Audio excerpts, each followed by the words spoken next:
Ladies and gentlemen, Undersecretary Claire Castro, the Palace Press Officer.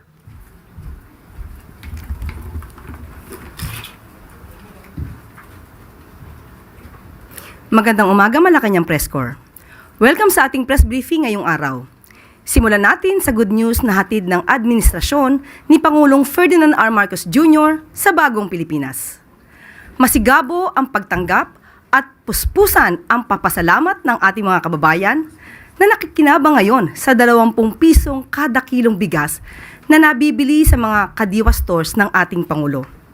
Kwento ng ilan sa mga pumila sa bahagi ng vulnerable sector sa Cebu, malaking tulong sa kanilang ang patok na budget na bigas. Mas napagkakasya na daw nila kasi ang kanilang mga gastusin sa pang-araw-araw nang hindi nabibitin ang pagkain ng kanilang pamilya.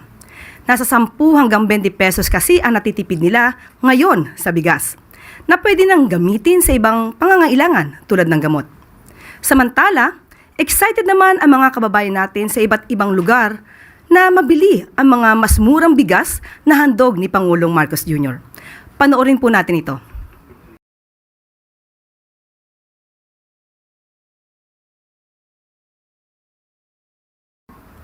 At para bigyan tayo ng paunang assessment sa rollout at pagpapalawak ng 20 pesos kada kilo na bigas na program na ito, kasama natin ngayon si Agriculture Secretary Francisco Tio Laurel Jr. Good morning, Sec. Good morning, Sec Claire. Magandang umaga ho sa inyo lahat. Well, nandito na ho yung 20 bigas, no? Meron na. At roll out natin to and I have the details here and well, I think I'll ask for yung mga questions yun. Thank you. We can now open the floor to your questions. Tuesday New, DZBB.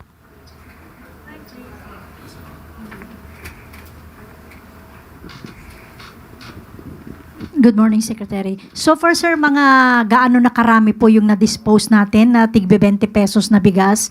And I understand sa Kadiwa stores lang po muna ito and for vulnerable sectors, ano po, kailan po mai-open yan for all, rice for all, the 20 peso rice? Well, base sa utos ng Pangulo natin, no, si Ferdinand Bongbong Marcos Jr. at na paramihin na ito kaagad at i-implement kaagad. Sa Cebu, basically, nasa 37 LGUs na tayo of Cebu, no? At nakabenta na tayo ng almost 12,000 sacks na since for this week.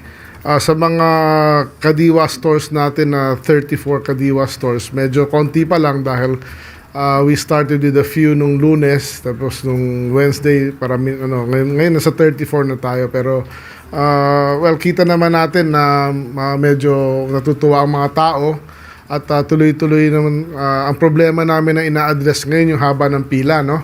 So, we have ordered na bibisita ako, iikot ako mismo at para ma-address nga, magdagdag ng silya, maglagay ng electric fan kung hanggat kaya may kuryente, maglagay ng mga trapal o tolda para maano sa init. Alam niyo naman, mainit ngayon. Kaya i-address ho natin yan para maging mas maganda yung experience ng ating mga mamimili. Follow up lang, sir. So far, sir, ilan na yung naipalabas ninyo from NFA warehouses at sasapat po ba ito para masustain yung program? Definitely, we ang total natin ngayon, we have 1 million sacks available, no? Na milled rice na yan, newly milled rice. From Mindoro, nakapagpadala na tayo ng barko sa Visayas. Unang barko dumating na sa Cebu. May pangalawang barko na aalis this week papuntang Bohol. Galing sa Mindoro yun. Yung Iloilo naman, mukhang nagbebenta na. But of course, ang problema natin ngayon is yung election na hold nga tayo sa election ng sayang ho yun ng 10 days. Then ngayon, may mga nanalo, may natalo. At of course, like sa Cebu, there's still a question kung itutuloy ba ng bagong gobernador yung programa o hindi. Sa Bohol naman, yun ang mukhang susunod na pupuntahan natin at fina-finalize na yung schedule tsaka yung stocks na meron na doon at magla-launch sa Cebu, Southern Leyte, and others, no? Yun, isa pang follow-up nga, sir, yung mga bagong luklok na mga LGU na nasa kabilang kampo, susuportahan po kaya ito para magtuloy-tuloy lang yung programa? Nakausap nyo na po ba sila o mayroon na po bang initial na pakikipag-ugnayan doon sa mga bagong naluklok sa pwesto na LGUs? Kami dito sa DA, wala namang kaming kulay dito, no? We are doing our job for the Filipino people. Yan ang utusan ng ating presidente, no? Lahat ng kailangan bigyan ay bigyan, no? Walang kulay ito. At yes, we have started to trying to set appointments na with let's say the incoming Cebu governor and other government officials na kasama dun sa unang phase 1 na tinatawag natin, which is the NIR region 6, 7 and 8 and yung Rice Emergency 12 and yun. Thank you, sir. Alvin Baltazar, Radio Pilipinas. Secretary, good morning po. Secretary, nabanggit nyo yung tungkol doon sa cooperation sana ng mga taga-LGU, Secretary. Opo.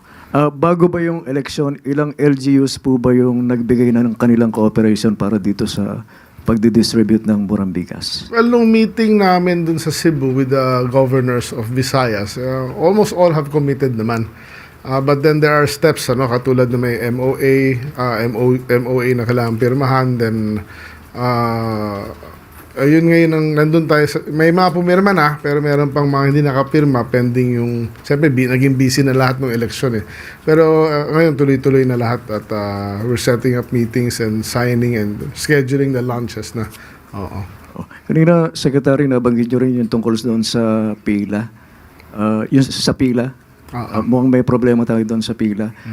May mga pumipila daw kasi sa Kadiwa na nagpapakilalang anak ng mga senior citizen kasi hindi na makalakad, naka-wheelchair na.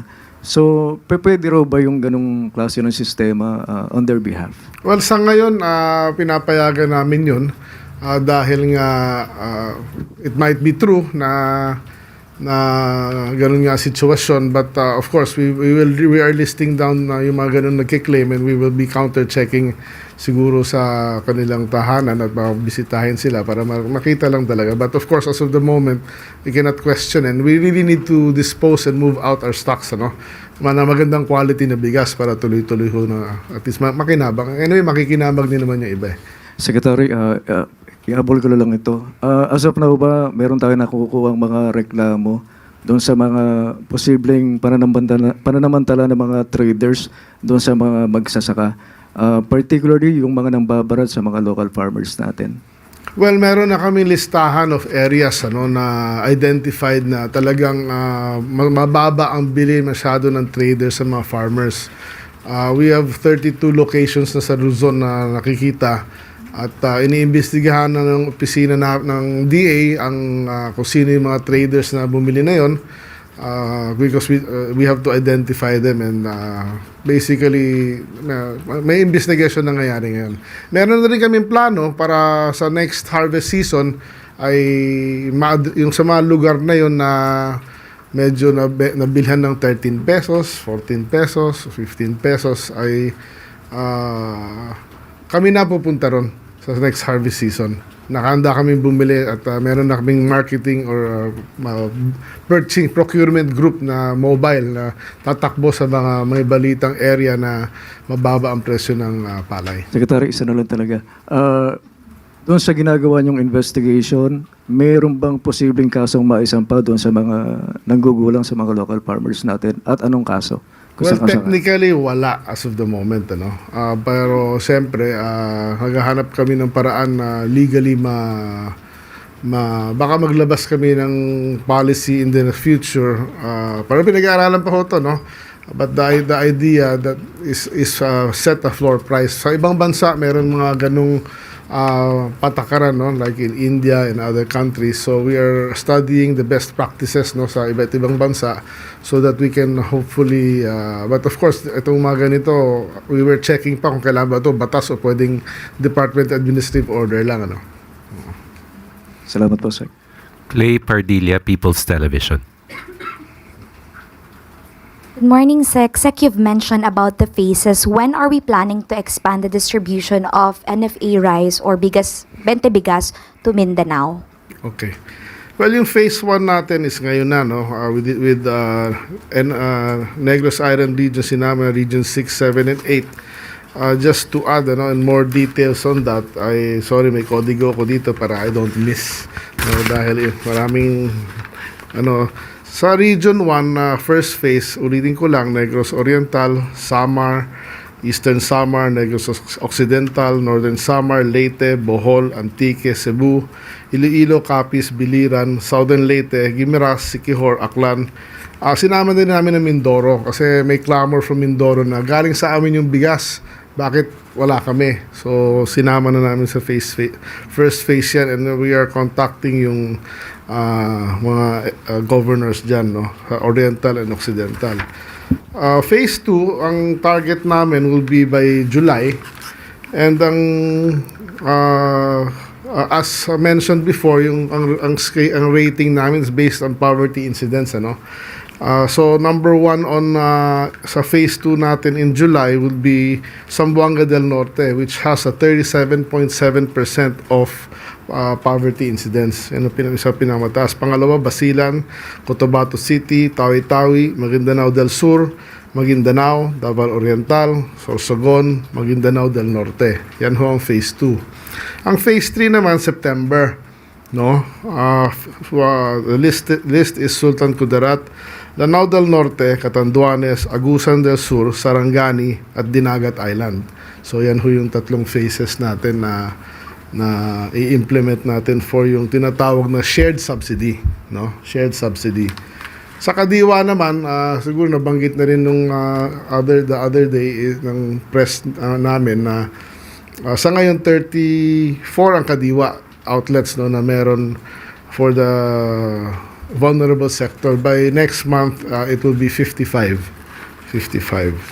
Tapos yung sumama sa amin sa Rice Emergency 12 ay qualified din mag-join dito sa shared subsidy, which is itong Sinuloan, Laguna, Camsur, Mati, Davao, Cotabato Province, San Rafael, Bulacan, Palayan, Nueva Ecija, Isabela Province, Mataas na Kahoy, Batangas, Batanes, Navotas, at San Juan. Yan ho. Sir, follow-up lang naman po dun sa question ni Kuya Alvin. Ano po ba yung goal ng floor price para sa mga magsasaka? Well, ang goal nun is para makaset tayo ng floor price na hindi sila nalugi. Kasi ang pinakaayaw natin mangyari, malugi yung farmer, di ba? Dahil nga pinaghirapan niya, pinagpawisan. Siyempre, hangad natin kumita. Yun ang pinakamaganda. Pero kung sakaling due to adverse conditions or situations, meron pa ring floor price para nga hindi... Ang importante kasi ma-maintain natin tinatawag na planting intention eh. No? Kung nalugi ka this year, wag lang masakit at kung hindi ka nalugi, break even ka lang. At least malakas ang loob mo magtanim sa sunod na taon eh, di ba? Hindi mababawasan yung pagtatanim. Yun ang pinaka-importante. So, yun yung idea. And hopefully nga makahanap kami ng batas o ruling na kung hindi sumunod ang isang trader o isang buyer sa floor price ay pwede nating kasuhan or ma-account sila. Katrina Domingo, ABS-CBN. Sir, good morning. Sir, initially, saan po yung 32 areas? Can you name a few provinces? Saan po yung pinakamaraming, yung sabi niyo po kanina, mayroong investigation doon sa traders na bumibili ng very low prices. Saan po yung particular areas? Unfortunately, I don't have the details with me now, but maybe after this meeting, hahanapin ko sa computer ko. Yeah. Sir, on the shared subsidy, how much na po yung na-suspend ng government for subsidizing rice for indigent families to pull down the prices to 20 pesos per kilo? Depende sa tanong mo yan eh. Kung actual cash ba na linalabas namin ngayon? Actually, wala pa. Dahil sarami natin ng stocks. Sa ngayon, ang stocks natin ngayon ng palay is nung unang nagsasabi ako, 300,000 tons na. Ngayon, nasa 400 plus thousand na eh. So, lahat yan is yung NFA na bigas na binili galing sa GAA namin. So, yan pa rin yung bigas na binibenta natin. So, technically, except for the logistics of it, wala pang linalabas ang nadagdag pera ang gobyerno natin while selling this rice. Sir, last from my end. Sir, under the in the next 3 years, in the remaining 3 years of President Ferdinand Marcos Jr., would it be possible, how likely is it for the government to extend the 20 peso rice for non-indigents, regular Filipinos? Well, inutos na ho ni Presidente sa amin at sa akin na gagawin na natin to hanggang 2028. Yung formula na lang ang basically pinag-uusapan. Meron na kaming idea sa magkano ang magagastos. Pero ang pinakamahirap ma-identify, siyempre hindi naman ito pwede sa lahat ng Pilipino, no? Of course, yung mayayaman, hindi na dapat sila sumama sa programa na yan. Pero ang ina-identify na lang namin ngayon through a study is yung sectors na kailangan talagang masuportahan, lalo na mahirap. But in general, ang idea as of the moment is 15 million families ang ating sisilbihan nito. Kung may 5 tao, may 4 na tao bawat pamilya, so that is 60 million people. Tapos yung quantity per month, ina-identify pa, of course. Thank you. Sam Medinilla, Business Mirror. Good morning, sir. Nung last month po, na-mention ng NFA na medyo nahihirapan pa rin raw po yung government na makomply yung 15-day national rice buffer stock. Tapos ang current inventory raw po that time is 358,000 metric tons. Ngayon po, nagbebenta po kasi yung NFA ng bigas. So hindi po ba mas mahihirapan yung government na ma-reach yung buffer stock na 15 days kung patuloy po magsasell sila dun sa 20 pesos per kilo rice? Well, this year, umabot tayo ng 10 days na buffer stock, di ba? Ang main reason kaya hindi natin but we still had 5 billion peso, 5 billion plus remaining for 2024 na pera. Ang main problem namin sa NFA is kulang kami ng warehouse. O kaya yung warehouses namin, over the years, marami nang dilapidated. That's why, but of course, because of the thrust of our Presidente, binigyan na niya kami ng budget last year. No? So ngayon, dahil sa utos ni Presidente, ginagawa na lahat ng mga warehouse na yun. And hopefully by maybe first quarter of next year tapos na and mas marami na tayong warehouses paglalagyan ng mga bigas na yan. And the budget technically is not enough per se to get 15 days. But kung mabago nga natin yung batas, no, at yung function ng maibalik ng konti yung functions ng NFA na pwede magbenta ng binili sa farmer at paikot yan, then we can exponentially use the same amount of money to buy more rice, no, to serve as buffer stock and to serve the people with mas murang bigas. I-clarify ko lang, sir. Bali, off doon sa 358 metric tons na rice sa warehouses ng NFA, ilan po doon yung target ng NFA na mabenta under sa 20 pesos rice program? At 250,000. tapos last na lang, sir, for my part. Yung itutuloy pa rin po ba ng NFA yung pag-auction ng rice nito? No, ang utos ko last 2 weeks ago, I met with all the NFA officials, no, from the branch managers, regional managers, and the mga quality control. Ang sabi ko sa kanila, and pinapalakas namin talaga yung quality control ng NFA, no, para nga ang ipapabid na lang natin or na tinatawag is yung mga bulok lang talaga. Diba? Hindi naman ang sinasabi ko naman dati pa na walang 100% na walang mabubulok. Meron. Kaya lang ano ba yung acceptable dyan na parameters, no? So sa akin 1 to 2% is acceptable, industry standard yan. So yun lang ang dapat natin ipabid. Thank you. Thank you po, sir. Eden Santos, Net 25.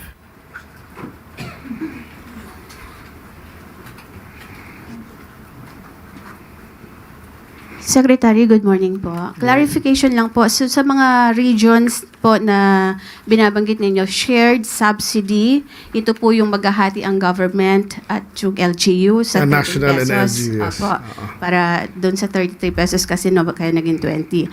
Sa Kadiwa po ba ay shouldered lahat ng government yung Yes. 13 pesos? Hindi naman 13 pesos yun kasi yung presyo ng Kadiwa from NFA is actually 29, not 33. So 9 pesos yun. So, yung bigas po, 29 pesos at 33 pesos yung original na price. Yeah, 29 yan from the start because it is supposedly yung rice na yun is medyo kaka-age lang. Aging stocks yun tinatawag. Kasi Pero po dati- hindi naman ibig sabihin luma yun. Ibig sabihin mga 2 months old, parang ganun. Ayun. So, 29 pesos po pala yung original price, hindi po 33. Anyway, hindi po Sa ba... Kadiwa. Opo. yun. Hindi po ba kakayanin ng government through DA po na i-shoulder lahat at Kadiwa centers po ang magbenta sa ating mga kababayan since meron pong mga LGUs na talagang hindi po kakayaning mag-subsidize para po makabili rin yung ating mga may hirap na kababayan na nasasakupan. Yung idea sa ngayon, medyo tama kayo ron. Yung idea sa ngayon, siyempre, hanggat maaari, dahil malaki din naman ang kailangan pera para dun sa mga first phase, second phase, third phase natin. Of course, yung mga mangyayari niyan, siyempre, mas gusto ko ng konti na may yung shared subsidy ang umiral para mas marami tayong magawa, di ba? Pero kung sakaling may LGU na may high poverty incidence na hindi kaya yun, talagang ang plano ay maglalagay ng Kadiwa. Oo. Doon po sa phase 2, mag-start on July, sabi niyo po. Yes. So, ito po ay bandang Mindanao na yung makakabili po. Yeah, ng kagaya 20 na nabanggit pesos ko na nga, bigas. yung Zamboanga del Norte, yung mga Basilan.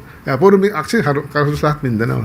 So, asahan po ng mga taga Mindanao yung 20 pesos na bigas on July. Kaya nagre-repositioning na kami as of the moment dahil nga it takes, medyo logistically kung nakikita niya, pati tawi-tawi, yung mga ganun nandun Kaya kailangan Basilan, Isla yan. So it's a logistical concern na inaayos natin. Thank you po. Last question for Sec2 Laurel, Clay Pardilla, People's Television. Hi, sir. Sorry, sir. Other topic. Can the Department of Agriculture confirm that it will impose a countrywide poultry ban from Brazil, which is our top meat supplier? Which how it will affect our the prices and supply of processed meat products? Well, basically, tinamaan sila ng bird flu, no? And as of the moment, wala tayong regionalization agreement with Brazil. So, yes, we will have to ban the whole country from exporting chicken to us, no? But of course, hindi lang naman Brazil ang nagsusupply sa Pilipinas, no? Maraming nagsusupply ng frozen chicken to the Philippines. So, magda-divert lang ng market. But ang advantage lang ng Brazil, kaya malakas sila dahil sila pinakamura. So, baka mas makabili lang tayo ng yung mga importers or processors na mas mahal ng konti. Pero I think the price difference is a few percentage lang. So, as far as supply is concerned, I really don't see any issue. Baka may brief supply gap lang na baka 1 or 2 weeks because they have to change origins. But in general, I don't see any issue because even our local poultry industry is medyo maganda ang production So, wala masyado ako nakikita issue. Thank you very much, Sec Kiko. Yusek Claire. Thank you very much. Thank you very much, Secretary Kiko. Thank you. At ngayon po ay handa na po tayong tumugon sa inyong mga katanungan. Alvin Baltazar, Radio Pilipinas.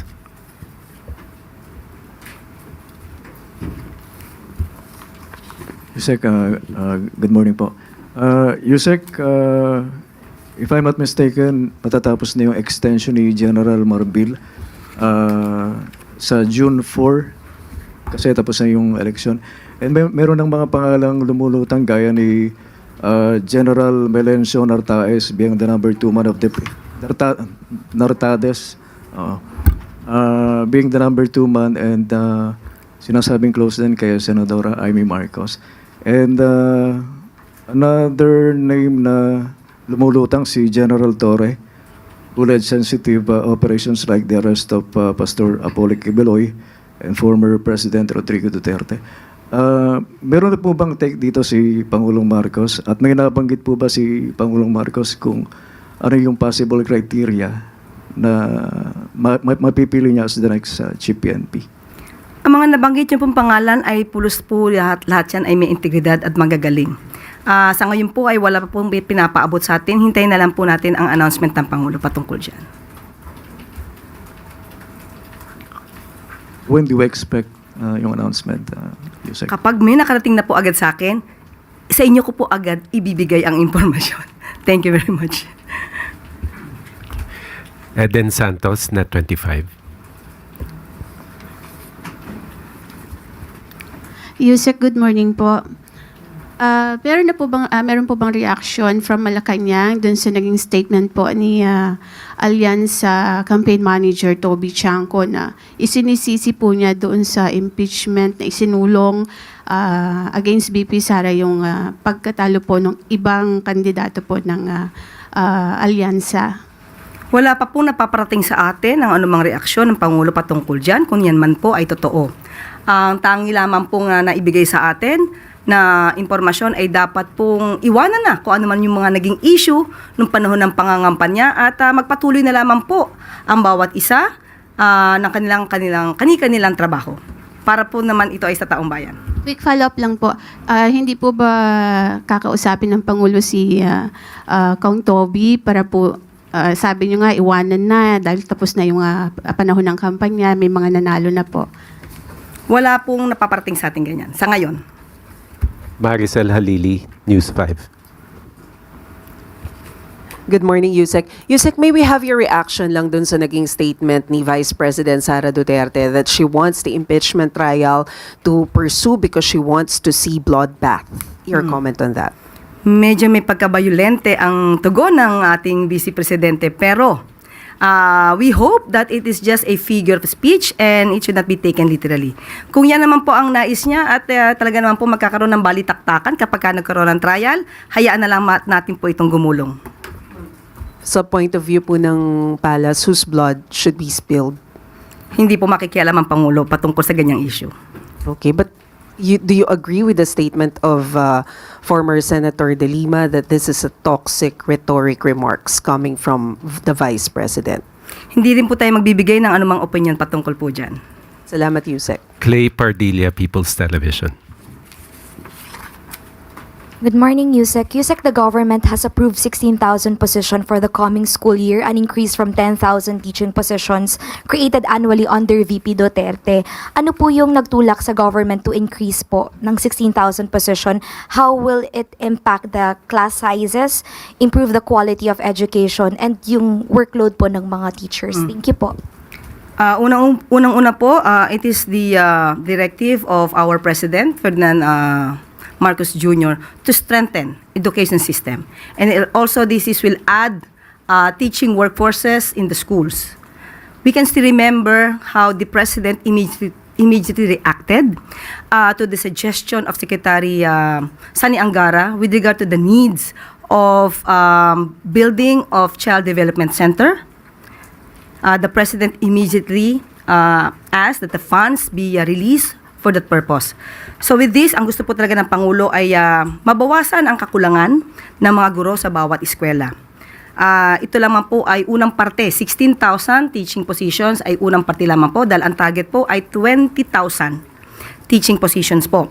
At ang nais po natin at ang nais po ng Pangulo ay mabigyan po ang bawat estudyante, matutukan po ng ang kanilang guro para po mas maging maganda ang kanilang pagsasanay at pag-aaral. Na meron pong pondong inilaan po dito. Lumalabas po na ang pondo ay 4.19 billion. Ito po ay kasama po sa DepEd's built-in appropriation under 2025 GAA. So, tignan na lang po natin kung ano pa ang magiging proyekto pagdating po dito at mas gugustuhin po rin natin na magkaroon po ng mas maraming classrooms para sa darating na pasukan. Tuesday New, DZBB.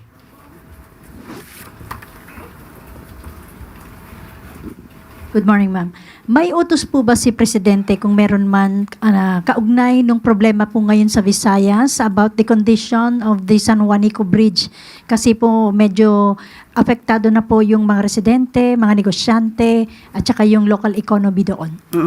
Ito lamang po ang una natin ipaparating. Ito'y ayon sa ating Pangulo. Ang pag-rehabilitate po, masasabi natin makakaroon ng pag-apekto, no? Sa taong bayan, sa concerned citizens na nandoon sa lugar. Pero tingnan po natin ito sa mas positibong aspeto dahil ito po ay rehabilitation. Mas nanaisin po talaga na maiwasan kung ano maaaring idulot ng disgrasya kung ito man ay hindi maaayos na maaga. So, sa ngayon po ay nagkaroon ng blue alert. Ibig sabihin na sa heightened alert ang mga concerned agencies para po matugunan, marespondihan kung ano man po ang pangangailangan ng mga tao na aapektuhan. Nagkaroon na rin po ng multi-task force at magkakaroon din po ng public assistance desk on both sides doon sa bridge at may 24-hour patrol unit na rin po for safety monitoring. Magkakaroon din po ng weighing station para madetermina yung mga vehicle na pwedeng dumaan. At ito po rin ang ipinangako ng DPWH, magkakaroon po ng 13 shuttle buses, 24/7 service para dun sa mga tao na maapektuhan para po magamit po ang lugar dahil light vehicles lamang po ang maaaring gumamit dito. So, pansamantala yun po at mayroon pong pakikipag-ugnayan ang DPWH sa LGUs at sa PPA para how to ferry the buses of passengers na maaaring maapektuhan po. Last question, Sam Medinilla, Business Mirror.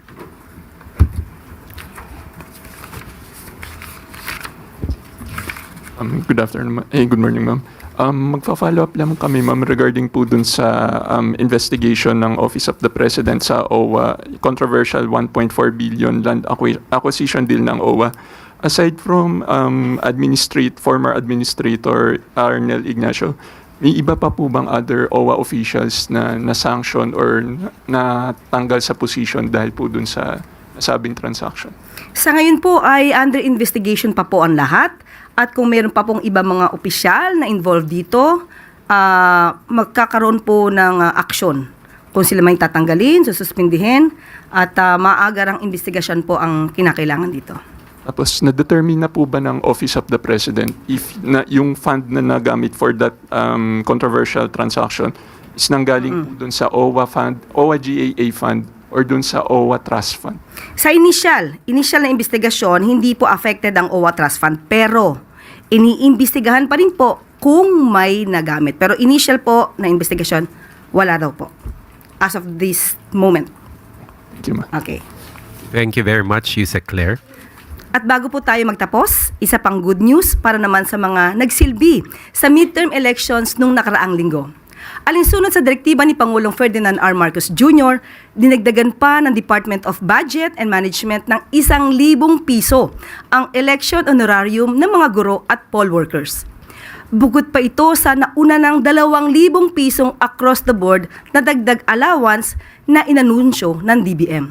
Dahil sa bagong aumento, makatatanggap na ngayon ng 13,000 piso ang chairperson ng Electoral Board, habang 12,000 piso naman ang poll clerk at ikatlong miyembro ng board.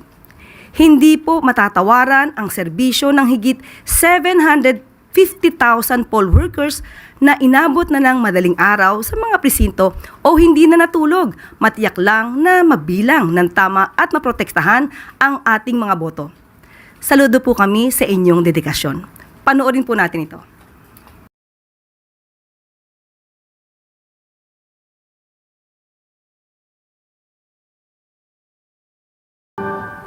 At ito po nagtatapos ang ating briefing ngayong Lunes.